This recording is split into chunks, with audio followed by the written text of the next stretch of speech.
This is Sully, the African spurred tortoise, also known as a sulcata tortoise.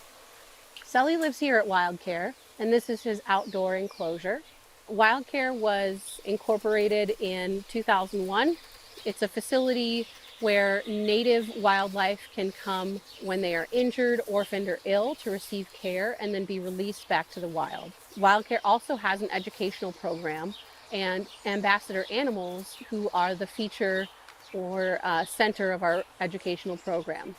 Sully was found here in Bloomington several years ago in the middle of Ryan Park. Now, how does an African spurred tortoise end up in Bloomington, Indiana? That's an excellent question. There are so many species of tortoise throughout the world, and many of them are bred in captivity and are much smaller than African spurred tortoises and are more well-adjusted to North American climates. Unfortunately, an African spurred tortoise starts out as a hatchling looking very much like all the other types of tortoise, and they are easy to sell as pets for a lot of money. This practice isn't regulated at all, although it probably should be, because adult sulcata tortoises, or young adults like Sullivan here, are more commonly abandoned than they are kept in stable homes. Sullivan is a lot more like owning a horse than he is like owning a pet turtle. He is a member of a species that is the third largest tortoise in the world. There are only two other species that grow to be any larger than Sully's species will be. So as a big tortoise who requires a lot of space, we always recommend that people do their research before obtaining a tortoise as a pet.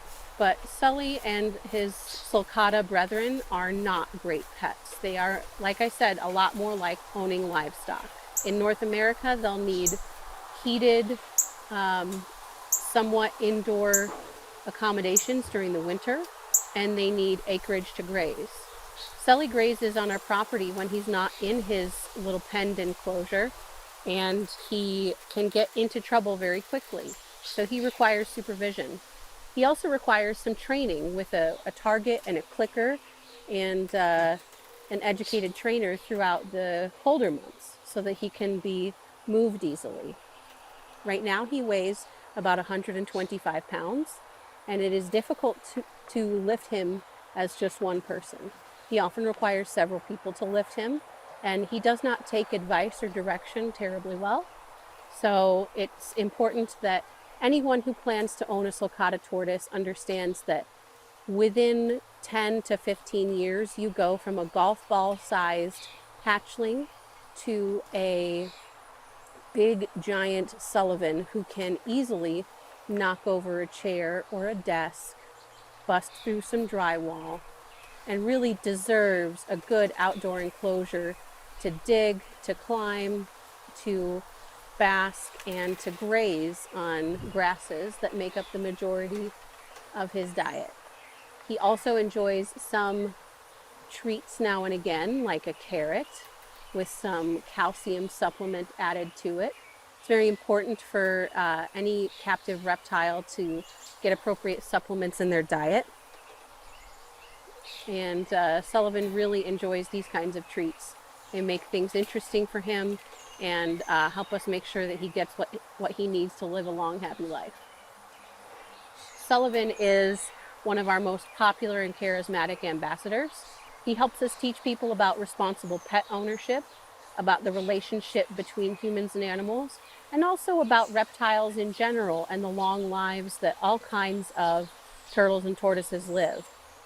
Many of our native turtles and tortoises come through our rehabilitation program, and with the proper care and a second chance at life, many of them can live lives almost as long as Sullivan.